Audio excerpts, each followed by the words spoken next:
I've been involved in stuff at City Hall for probably 30 years. And I don't know why, having grown up here, I found it to be fun. I found it to be engaging, and I just liked the fact that I could be involved in City Hall and make a change. For whatever reason, I thought that was important. It wasn't until about, I'd say, 12 months ago, when I came home after a city council meeting and just thought, you know what, I'm just not comfortable with the path we're on, the things we're discussing, the way meetings are being led. I think for the first time in my life, I think I want to do that job because I know I can do it better. And it hasn't been a lifelong passion for me. It's more like I feel like I'm doing it out of just kind of my own little frustration of how I want to see City Hall move a little differently. Now, you talk about my platform that you asked yesterday and was in the Sentinel. There are three things. We have a housing issue. We have a public school system that's one of the best in the state, but severely challenged to maintain its ability to do what it does well. And we also have an inclusiveness problem. Those three things are all related. Those are not independent things. Housing, schools, inclusiveness, larger part of the public school system now are non-white. And many of those kids, through no fault of anybody, are some of the kids that have some of the least resources. I don't care what book you pick up or where you find if that's a good thing or a bad thing or how that plays out. There's a huge opportunity here to find a way where people, 5 years from now, paint a 5-year vision where people are coming to Holland, Michigan because they want to be in our houses, in our school system, in that school system, and all the other great choices we have, and market that and let people know that and be part of that. I'm not suggesting the city run the school system, but I am suggesting the city come alongside, because the real name of Holland Public Schools is the school system of the City of Holland. Now, to me, that implies a different owner.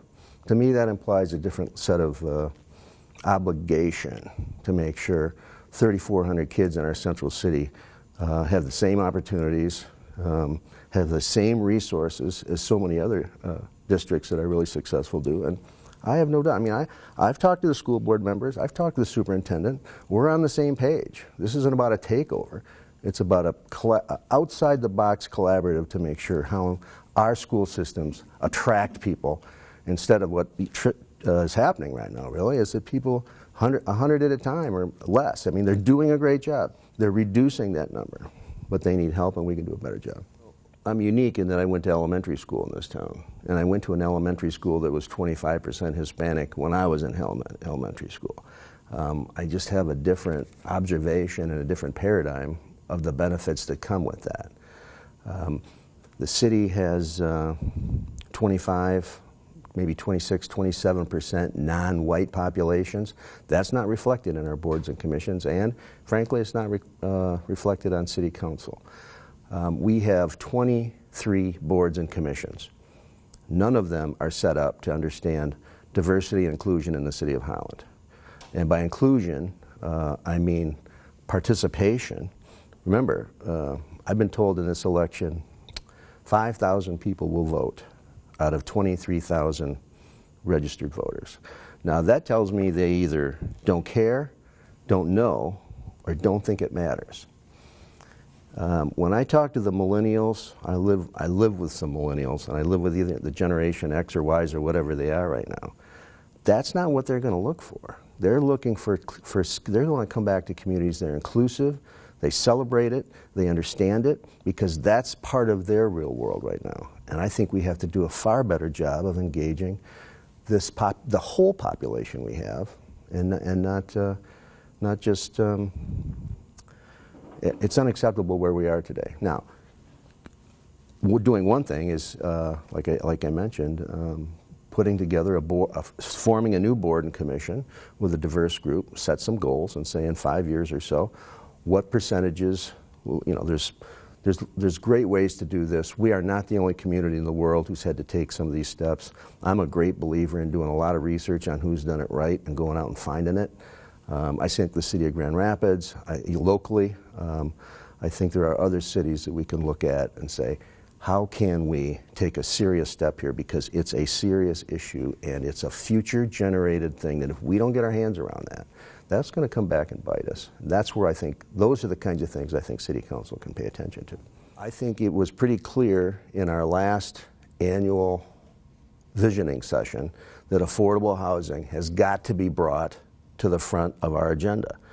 I think there are people on council who want to have a better understanding of what does this mean. I'm not too sure City Council even is in a position right now to have a discussion about what's the art of the possible, because it hasn't been on our radar screen. We have had a presentation, or at least one that I can think of off the top of my head, from the United Way with their Ottawa Housing Next program, doing a great job of detailing the problem.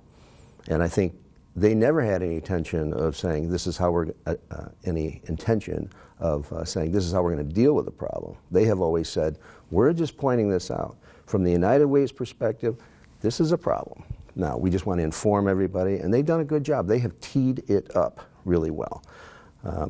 But again, if I were the mayor, I wouldn't be waiting to read in the Sentinel what other organizations are doing about this issue. I think Holland is probably one of the more central city areas or urban areas that's affected the most by this. I think we need to be in that room, very first discussions, figuring out how are we going to, we're not going to control it, but we're going to be a major, major contributor to this, to whatever emerges here with this problem. It's a national problem. We are not unique. But we are unique in our ways to address things. And I think we have the resources, I think we have the skill sets, and I think with the city's involvement, or say the city council playing a much greater role in leading the discussion and bringing it up and having study sessions and bringing in the players, and truly, it starts with a clear understanding of the problem, I think more than we have right now. And I think we got to get our boards and commissions totally up to speed on all these new tools that other communities are using on a regular basis. It became clear to me that there's the benefits of a well-managed, limited number. And I want to stress one thing, that any conversation we have ever had that I've been involved in, we have always talked about limiting these to a responsible number. I've always used the number 25. The planning staff has now come to council and suggested a number of 40, because their research suggests there's about 32 or so of them doing it in Holland right now illegally, right? All communities are wrestling with this. It is something that all communities in Michigan and all the states are trying to figure out. Do we register them? Do we not register them? It's so popular, you just can't say no. I would hate to see us just say no. So to answer your question, what's the perfect solution? The perfect solution is limiting a certain number of these things as a response to a community that has a fair amount of tourism, people coming here, people want to stay here a short time. It provides them an opportunity to stay perhaps more reasonably than staying at one of our local downtown hotels, because people want to stay downtown. They don't want to stay if they don't have to. And they won't stay out at a hotel on US 31 if that's their only option, because they like this form of living, this form of just visiting. So I see it as a, rather than work from fear, it reminds me a lot of the on-street parking problem we had about 6 years ago. If we park on the streets from 2 to 5 in our central city neighborhoods, it is the beginning of the end of our social structure in Holland. It reminds me a lot of that. We got over that, and it's just a great thing, and it adds to the livability of Holland. Things are going to change. These things are going to come our way, and I would like to take more of an approach that says let's get involved in some of this stuff. We have other people that are coming here. We have younger people here who are far less worried about some of the things that are being bantered around at City Council, of those who are concerned about this. Let's do it responsibly, and move on. And, you know, I think our leadership style differ a little bit from just, we are different people. Doesn't make us bad. She's a great person. I'm a great person.